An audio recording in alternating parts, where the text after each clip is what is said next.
আমি মোহাম্মদ হোসেন আকন, বাংলাদেশ খেলাফত আন্দোলন, ঢাকা মহানগর আমির ও যুগ্ম মহাসচিব। আলহামদুলিল্লাহ, বর্তমান দেশে যে অবস্থা চলছে, সরকার, বিএনপি, জামাত ইসলাম ও এনসিসি, এই এনসিপি, আমি মনে করি চারটা দল একত্রিত হয়ে দেশের সাধারণ জনগণের যে অবস্থা তার পরিবর্তন করতে পারে। কিন্তু যদি তারা ঐক্য না হয়, যদি তারা এক মিলে কাজ না করে, তাহলে আগামীতে দেশ ধ্বংসের দ্বার প্রান্তে চলে যাচ্ছে। আমি সরকারকে আহ্বান জানাবো যে পিছনের সমস্ত ভেদাভেদ ভুলে আপনি এই চার দলকে নিয়ে একসাথে বসে আগামী নির্বাচন নয় কি করতে হবে তার সিদ্ধান্ত দ্রুত নেন, নাহলে দেশের অর্থনৈতিক অবস্থা ভারসাম্য রক্ষা করা কঠিন হয়ে যাবে। আমি আন্তর্জাতিক সরকারকে বলছি যে আপনি দ্রুত পিছনে ইতিহাস বলে জাতীয় জুলাই সনদ বাস্তবায়ন করার জন্য যদি গণভোটের দরকার হয় আপনি গণভোট দিন, গণভোটের সাথে সাথে স্থানীয় সরকার নির্বাচনও আপনি দিন।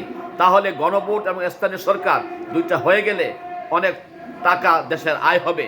আমি আপনাকে আহ্বান জানাচ্ছি আপনি দ্রুত এই সম্পর্কে ব্যবস্থা নিন, না হলে জনগণ আবার জুলাইয়ের মতন রাস্তায় নামবে।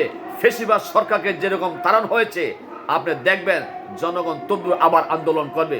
সুতরাং আমি চাই না সাধারণ জনগণ মাঠে নামুক, তার পূর্বেই আপনি সিদ্ধান্ত নিন। প্রশ্ন করি, এই যে বর্তমানে জামাত সাথে 8 দল মিলে তারা গণভোট চাচ্ছে, আবার পিয়ারও চাচ্ছে, কিন্তু উল্টো দিকে বিএনপি এটাকে চাচ্ছে না, প্রতিহত করতে চাচ্ছে। তাহলে এটার ফলাফলটা কি হতে পারে সামনে? আমি সরকারকে বলবো, যেহেতু আন্তর্জাতিক সরকার আইনগতভাবে সমস্যা আছে, সুতরাং আপনি গণভোট দিয়ে আগে যাচাই করুন যে জুলাইয়ের সনদের জনগণ কি চায়।